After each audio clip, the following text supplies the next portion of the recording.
तो मैं दिलीप हिरपरा और आपका फिर से स्वागत करता हूँ डेल्टा डेरिवेटिव चैनल पे। दोस्तों, आज हमने हमारी मोबाइल एप्लीकेशन में एक कॉल दिया था, GSPL का एक कॉल दिया था कि यहाँ पे हमने 307 रुपये के ऊपर बाय करने को बोला था। और यहाँ पे आप देखो तो यहाँ पे 322 का उसने हाई लगाया है। तो उसके पीछे का रीज़न क्या था, इस वीडियो में हम बात करेंगे उसके बारे में। तो दोस्तों, यहाँ पे आप देख सकते हो कि उस कॉल के पीछे का यही रीज़न था कि यहाँ पे एक अच्छा सा पैटर्न फॉर्म हुआ है, जो पैटर्न है फ्लैग पैटर्न। यहाँ पे आप देख सकते हो कि किस तरह से फ्लैग पैटर्न हुआ है। और फ्लैग पैटर्न का यहाँ पे जब उसने ब्रेकआउट दिया इस लेवल पे 307 पे, जब उसने यहाँ पे उसको ब्रेकआउट दिया, तब यहाँ पे हमारी मोबाइल एप्लीकेशन में हमने एक कॉल जनरेट किया था। और यहाँ पे आप देख सकते हो कि इंट्राडे में उसने एक अच्छा सा मूव दिया है। तो हम इस वीडियो में बात करेंगे फ्लैग पैटर्न के बारे में कि फ्लैग पैटर्न आपको किस तरह से देखनी चाहिए। आप तो चलिए, मैं यहाँ पे मेरा आईपैड का स्क्रीन में आपको दिखाता हूँ, वहाँ पे ड्रॉ करके दिखाता हूँ, कुछ बेसिक बातें मैं फ्लैग पैटर्न के बारे में दिखाता हूँ। बाद में हम फिर से यहाँ पे चार्ट पैटर्न में आएंगे और वहाँ पे हम देखेंगे। देखो यहाँ पे हम फ्लैग पैटर्न के बारे में बात कर रहे हैं। तो नॉर्मली जो फ्लैग पैटर्न होती है वो इस तरह से होती है। यहाँ पे वो उसका पोल होता है और ये इसका फ्लैग होता है। ठीक है, तो ये जो है ये उसका पोल है और ये जो है उसका फ्लैग है। ठीक है, तो जो पोल है, ये पोल यहाँ पे जो है वो क्या दिखा रहा है, एक मोमेंटम दिखा रहा है। ठीक है, ये मोमेंटम हमको दिखा रहा है कि इस चार्ट में किस तरह से कितनी मोमेंटम हुई है। और जो फ्लैग होता है वो फ्लैग ये जो स्मॉल रेंज होता है, यानी कि स्टॉक ने जो मोमेंटम किया है उसके बाद जो स्मॉल रेंज आता है, यानी कि जो कंसोलिडेशन जोन होता है, कंसोलिडेशन का जोन होता है, वो उसका फ्लैग दिखाता है। ठीक है, तो नॉर्मली फ्लैग पैटर्न में जो पोल होता है वो स्टॉक का मोमेंटम दिखाता है और जो फ्लैग होता है वो उसका स्मॉल रेंज या कंसोलिडेशन जो जोन होता है वो दिखाता है। ठीक है, तो यहाँ पे कहने का मतलब यही है कि कोई भी स्टॉक एक छोटे से रेंज के बाद अगर वो ब्रेकआउट के बाद एक अच्छा सा मूवमेंट करता है, तो मोमेंटम के बाद वहां पे छोटा सा एक रेंज बनाता है, वो स्टॉक एक पोज लेता है, बाद में फिर से वो वही डायरेक्शन में वो मोमेंटम करता है। तो वहां पे चार्ट में आपको फ्लैग पैटर्न जैसा पैटर्न दिखेगा। सपोज के कोई स्टॉक है, वो स्टॉक काफी दिनों से एक रेंज में ट्रेड कर रहा है। ठीक है, डेली चार्ट में आपको इस तरह से कोई स्टॉक रेंज में ट्रेड कर रहा है। ये रेंज में ट्रेड करने के बाद यहाँ पे उसने ब्रेकआउट दिया। ठीक है, तो यहाँ पे अगर ये ब्रेकआउट होता है और ब्रेकआउट के बाद यहाँ पे वो मोमेंटम करता है, तो जो मोमेंटम होता है यहाँ पे वो मोमेंटम करता है। मोमेंटम करने के बाद यहाँ पे मोमेंटम करने के बाद ये स्टॉक फिर से एक छोटे से दायरे में या छोटे से रेंज में ट्रेड करेगा।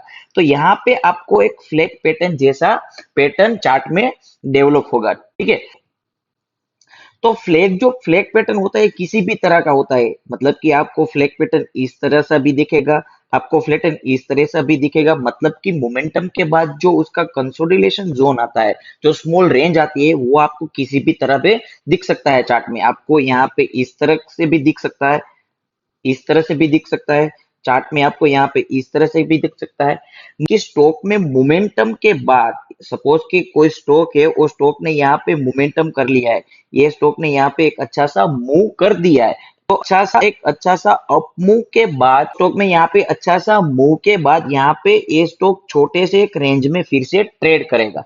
तो जो छोटा सा रेंज होगा वो छोटा सा रेंज आपको यहाँ पे फ्लैग होगा। ठीक है, तो कोई भी स्टॉक ने अच्छे से मूव के बाद एक छोटे से रेंज में ट्रेड करने के बाद यहाँ पे एक चार्ट पैटर्न जो होती है वो फ्लैग पैटर्न जैसा दिखता है।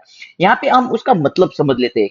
सपोज कि कोई स्टॉक मार्केट में आपको एक चीज पता है, टेक्निकल एनालिसिस में आपको एक चीज पता है कि कोई भी स्टॉक 90 डिग्री एंगल में मूव नहीं करता। कोई स्टॉक मूव करने के बाद वो एक मतलब कि फिर से वो पोज लेगा, रेंज बनाएगा, फिर से वो स्टॉक अप करेगा, फिर से वो स्टॉक अप मुंह दिखाएगा, फिर से पे चेंज करेगा। यानी कि कोई भी स्टॉक है वो स्टॉक ऊपर जाएगा, फिर से छोटा सा एक पोज लेगा, फिर से वो ऊपर जाएगा, फिर से वो छोटा सा पोज लेगा और ऊपर जाएगा। इस तरह से उसका यहाँ पे मोमेंटम होता है। तो कोई भी स्टॉक 90 डिग्री में अप नहीं जाता। तो यहाँ पे आपको जब भी स्टॉक में मोमेंटम दिखाई दे और वहां पे कोई पोज ले और फिर से मोमेंटम करने की ट्राई दिखे वहां पे आपको चार्ट में, तो वहां पे आपको फ्लैग पैटर्न जैसा दिखेगा। तो इस तरह से अगर आपको यहाँ पे इस तरह से मोमेंटम के बाद एक छोटे से रेंज में कोई स्टॉक ट्रेड कर रहा है और यहाँ पे आपको चार्ट पैटर्न में फ्लैग जैसा दिख रहा है, तो वहां पे आपको ट्रेड करना चाहिए। यहाँ पे आपको किस तरह से ट्रेड करना चाहिए कि सपोज कि इस स्टॉक ने एक अच्छा सा मूव कर दिया है, ठीक है, यहाँ पे अच्छा सा एक मूव दिखा दिया है, बाद में इस स्टॉक ने एक रेंज में ट्रेड किया है, तो यहाँ पे जो रेंज क्रिएट होगी वहां पे कैंडल्स में आपस के हाई हो गए। सपोज कि यहाँ पे कैंडल ने इस तरह से कैंडल डेवलप हुई है, तो कैंडल्स का जो हाई होगा और लो होगा उसको आपको कनेक्ट कर लेना है और वहां पे फ्लैग जैसा आपको दिखेगा। और जो भी उसका ट्रेंड लाइन होगा, जो ऊपर का जो ट्रेंड लाइन होगा, वो ट्रेंड लाइन जब उसको ब्रेक करेगा तब आपको वहां पे एंट्री करनी है, ठीक है। यहाँ पे आप एंट्री करने के बाद आप यहाँ पे इंट्राडे के लिए और पोजिशनल के लिए आप प्ले कर सकते हो। वो आपको चार्ट में देखना पड़ेगा कि आप कौन से टाइम फ्रेम में देख रहे हो। देखो यहाँ पे जो फ्लैग पैटर्न होगा वो किसी भी टाइम फ्रेम में जनरेट होगा, वहां पे आप डेली चार्ट में होगा, 1 आवर के चार्ट में होगा, 15 मिनट के चार्ट में होगा या एक वीक के चार्ट में भी होगा। तो जब आप पोजिशनल के लिए प्ले कर रहे हो तो वहां पे आपको 1 वीक और डेली चार्ट में देखना है कि वहां पे अगर आपको अच्छा सा मोमेंटम के बाद फ्लैग पैटर्न जनरेट होता है तो वहां पे आप पोजिशनल के लिए प्ले कर सकते हो। अगर आपको इंट्राडे के लिए प्ले करना है तो वहां पे आपको 1 डे के चार्ट में और 1 आवर के चार्ट में अगर अच्छा सा मोमेंटम के बाद फ्लैग पैटर्न जनरेट होता है तो वहां पे आप प्ले कर सकते हो। तो कोई भी टाइम फ्रेम में जितना बड़ा टाइम फ्रेम होगा वहां इतना आपको टारगेट अच्छा सा मिल सकता है। तो चलिए हम चार्ट में देख लेते हैं, वहां पे कुछ एग्जांपल के साथ मैं आपको दिखाता हूँ। तो दोस्तों आपने देखा कि यहाँ पे आपको किस तरह से फ्लैग पैटर्न देखना चाहिए। फ्लैग पैटर्न में जो ये चीज़ होती है ये है उसका फ्लैग पैटर्न का पोल होता है, मतलब कि यहाँ पे स्टॉक का मोमेंटम हुआ है। यहाँ पे आप देखो तो स्टॉक काफ़ी दिन से एक ही दायरे में, मतलब कि एक रेंज में ट्रेड कर रहा था। जब यहाँ पे वो रेंज के बाहर गया तब स्टॉक ने मोमेंटम दिखाया। यहाँ पे आप देखो तो मोमेंटम के वक्त यहाँ पे अच्छा सा वॉल्यूम भी जनरेट हुआ था, ठीक है। ये 1 आवर का चार्ट है। 1 आवर में आप देख सकते हो कि एक अच्छा सा वॉल्यूम के साथ उसने मोमेंटम दिया। बाद में यहाँ पे थोड़ा सा उसने कंसोलिडेशन किया, मतलब कि यहाँ पे फ्लैग बनाया, यहाँ पे रेंज बनाया, मतलब कि मोमेंटम के बाद उसने पोज लिया। तो यहाँ पे जब उसने आप देखो तो जो उसकी जो कैंडल्स है यहाँ पे जो पोज, मतलब कि जो रेंज वाला एरिया था, और रेंज वाले एरिया में यहाँ पे आप कैंडल्स के हाई को अगर कनेक्ट करेंगे तो एक ट्रेंड लाइन बनेगी।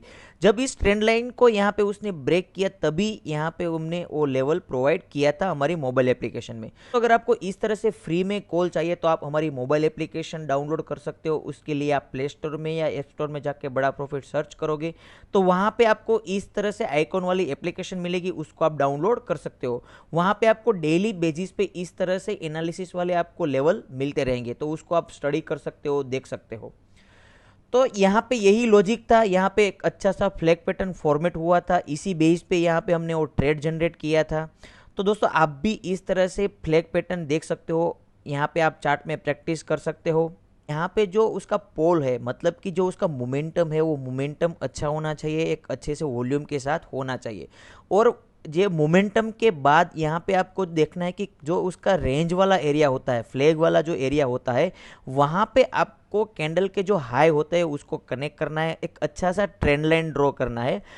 मैक्सिमम जो हाई होता है वो ट्रेंड लाइन को टच होना चाहिए। यहाँ पे आप देखो तो एक बार यहाँ पे टच किया, यहाँ पे 2 बार टच किया, यहाँ पे फोर्थ टाइम टच हुआ, बाद में उसने ब्रेक किया, यानी कि यहाँ पे आप देखो तो फोर्थ ब्रेकआउट है। तो मैक्सिमम टाइम वो ट्रेंड लाइन को टच होना चाहिए। बाद में अगर वो अच्छे से, मतलब कि वो ब्रेकआउट करता है तो वहाँ पे आपको ट्रेड ले सकते हो। तो हम और एग्जाम्पल एक देख लेते हैं। यहाँ पे आप देखो तो ये मुथूट फाइनेंस का 1 आवर का चार्ट है। यहाँ पे भी जो उसका, मतलब कि आप देखो, यहाँ पे आप देखो तो जो यहाँ पे उसने अच्छा सा एक मोमेंटम दिया था, यहाँ से लेके उसने अच्छा सा मोमेंटम दिया था, नीचे आप वॉल्यूम भी देख सकते हो। तो एक अच्छा सा मतलब कि मोमेंटम हुआ, ये उसका पोल है। तो एक अच्छा सा मोमेंटम के बाद उसने यहाँ पे आप देखो तो एक थोड़ा सा कंसोलिडेशन हुआ। एक कंसोलिडेशन में भी आप देखो तो एक अच्छी सी ट्रेंड लाइन ड्रॉ हुई है, यहाँ पे मैक्सिमम पॉइंट कनेक्ट हो रहे हैं और यहाँ पे ट्रेंड लाइन के बाद यहाँ पे एक अच्छा सा मोमेंटम भी जनरेट हुआ है। इस मुथूट फाइनेंस के चार्ट को भी हमारे टेलीग्राम में हमने अपडेट किया था, जब ये फ्लैग पैटर्न यहाँ पे जब ट्रेड कर रहा था तभी हमने ये उसको अपडेट किया था। तो इस तरह से आप फ्लैग पैटर्न को ड्रॉ करके, इस तरह से आप फ्लैग पैटर्न को फाइंड करके आप ट्रेड सेटअप कर सकते हो, यहाँ पे आप ट्रेडिंग अपॉर्चुनिटी फाइंड कर सकते हो। तो दोस्तों यहाँ पे इस वीडियो में मैं यही दिखाना चाहता हूँ कि आप फ्लैग पैटर्न को किस तरह से ट्रेड कर सकते हो। अगर दोस्तों आपको डीप में जानना है कि फ्लैग पैटर्न में क्या चीज़ मैं देखता हूँ, कब मैं एंट्री लेता हूँ, वहाँ पे स्टॉप लॉस क्या होता है, टारगेट क्या होता है, वहाँ पे मेरा रिस्क मैनेजमेंट क्या होता है, आपको किस तरह से वो ट्रेड एग्जैक्टली लेना चाहिए, तो इस वीडियो में अगर 100 लाइक्स आती है तो मैं रिवील करूंगा कि मैं क्या देखता हूँ फ्लैग पैटर्न में जब मैं ट्रेड करता हूँ। तो हम और एक एग्जांपल देख लेते हैं। यहाँ पे आप देखो तो ये रिलायंस का 1 आवर का चार्ट है। यहाँ पे देखो तो यहाँ से एक मोमेंटम जनरेट हुआ था। ये मोमेंटम इसी मतलब कि आप देखो तो मोमेंटम जो जनरेट होता है वो एक अच्छे से वॉल्यूम के साथ जनरेट होता है। तो अच्छे से वॉल्यूम के साथ अगर मोमेंटम जनरेट होता है तो वहाँ पे एक फ्लैग बनता है। तो यहाँ पे एक दूसरी एक चीज़ भी नोटिस कर सकते हो कि जो उसका फ्लैग है उसका पैटर्न अलग अलग होता है। यहाँ पे हमने जो आगे वाला जो फ्लैग देखा था उसका भी पैटर्न अलग है। यहाँ पे आप देखो तो ये फ्लैग का पैटर्न भी अलग है, इस फ्लैग का भी पैटर्न अलग है। हमने जो ड्रॉ करके दिखाया था कि जो फ्लैग होता है उसका पैटर्न अलग अलग होता है। लेकिन एक चीज़ आपको ध्यान में रखनी है कि एक अच्छे से मोमेंटम के बाद अगर यहाँ पे थोड़ा साइडवेज या थोड़ा कंसोलिडेशन के बाद अगर आपको कोई सेटअप मिलता है तो वहाँ पे आप एंट्री कर सकते हो। यहाँ पे आप इंट्राडे के लिए और पोजिशनल के लिए भी देख सकते हो। देखो यहाँ पे 1 आवर का चार्ट में देख रहा हूँ, यानी कि मैं इंट्राडे के लिए अभी कोई अपॉर्चुनिटी देख रहा हूँ। अगर आपको पोजिशनल के लिए प्ले करना है तो वहाँ पे आप डेली चार्ट या वीकली चार्ट भी स्टडी कर सकते हो। हम यहाँ पे एक एग्जाम्पल लेते हैं उसके बारे में। यहाँ पे आप देखो तो पीडीलाइट में भी एक फ्लैग पैटर्न बना था। यहाँ से लेके इस तरह से एक अच्छा सा मतलब पे आप देखो तो एक अच्छा सा पोल हुआ था, मोमेंटम हुआ था। मोमेंटम के बाद यहाँ थोड़ा कंसोलिडेशन हुआ और कंसोलिडेशन के बाद यहाँ पे आप देखो तो उसका ब्रेकआउट के बाद एक अच्छा सा इंट्राडे का मूव भी मिला था। तो अब तक जितने भी एग्जाम्पल हमने देखे वो रिसेंटली बने हुए थे। ऐसा नहीं है कि पास्ट में वो मतलब कि ऐसा नहीं है कि वो पास्ट वाले चार्ट में आपको दिखा रहा हूँ। ये जो एग्जाम्पल थे वो रिसेंटली 1-2 दिन में बने हुए ऐसे एग्जाम्पल मैं आपको दिखा रहा हूँ। 1-2 एग्जाम्पल में ऐसे भी दिखाने वाला हूँ जहाँ पे इस तरह की सिचुएशन बनी हुई है, यानी कि आप नेक्स्ट उसको ध्यान में रख के ट्रेड कर सकते हो। ऐसे भी मैं 2 एग्जाम्पल मैं आपको दिखाना चाहता हूँ। यहाँ पे देखो तो एक कैस्ट्रॉल इंडिया का 1 आवर का चार्ट है। यहाँ पे आप देखो तो एक अच्छा सा फ्लैग पैटर्न जनरेट हो रहा है। ये उसका मतलब कि देखो तो पोल है और यहाँ पे एक फ्लैग पैटर्न जैसा जनरेट हो रहा है। ठीक है, यहाँ पे देखो तो एक टच हुआ है, यहाँ पे दूसरा टच हुआ है। यहाँ पे अगर ये टच मतलब कि ये जो ट्रेंड लाइन है, ट्रेंड लाइन को ब्रेक करता है तो यहाँ पे आप इंट्राडे के लिए ट्रेड कर सकते हो। एक कैस्ट्रॉल इंडिया में अभी ये सिचुएशन बनी है, तो ये चीज़ आप ध्यान में रख सकते हो। एक कैस्ट्रॉल इंडिया को आप नज़र रख सकते हो इंट्राडे के लिए ट्रेड करने के लिए। तो दोस्तों ये कमिंस इंडिया का, यहाँ पे आप देखो तो ये कमिंस इंडिया का डेली चार्ट फ्रेम है। अगर आपको कोई स्टॉक में फ्लैग पैटर्न के बेस आपको पोजिशनल प्ले करना है तो वहाँ पे आप इस तरह से भी देख सकते हो। वहाँ पे आप वीकली चार्ट एनालिसिस कर सकते हो। तो यहाँ पे कमिंस इंडिया का डेली चार्ट है। मैं यहाँ पे आपको वीकली चार्ट दिखाता हूँ। देखो यहाँ पे कमिंस इंडिया का वीकली चार्ट है। यहाँ पे आप देखो तो एक अच्छा सा मोमेंटम जनरेट हुआ है। यहाँ से लेके यहाँ से एक अच्छा सा बाद में एक अच्छा सा एक फ्लैग पैटर्न जनरेट हुआ है। तो ये वीकली चार्ट है। यहाँ पे आप देखो तो अगर ये ट्रेंड लाइन को यहाँ पे अगर ब्रेक करेगा तो ये पोजिशनल के लिए एक अच्छा सा मूव हो सकता है। ठीक है, तो इस तरह से अगर आपको पोजिशनल के लिए प्ले करना है तो आप बड़े टाइम फ्रेम में भी देख के फ्लैग पैटर्न के हिसाब से आप पोजिशनल के लिए प्ले कर सकते हो। तो दोस्तों अगर आपको ये वीडियो अच्छा लगा है तो आप इस वीडियो को लाइक कर सकते हो और ये वीडियो दूसरों के साथ शेयर भी कर सकते हो। यूट्यूब चैनल को सब्सक्राइब नहीं किया है तो आप इस चैनल को सब्सक्राइब जरूर कर लीजिए ताकि और आपको इस तरह से एजुकेशनल वीडियो आपको मिलते रहेंगे। और दोस्तों आपको लाइव मार्केट में कुछ अपडेट चाहिए तो आप हमारी फ्री टेलीग्राम चैनल भी ज्वाइन कर सकते हो। उसका लिंक इस वीडियो के डिस्क्रिप्शन में आपको मिल जाएगा। तो इस वीडियो में इतना ही। हम मिलेंगे और कोई नए इन्फॉर्मेटिव वीडियो में। तब तक के लिए गुड बाय और टेक केयर।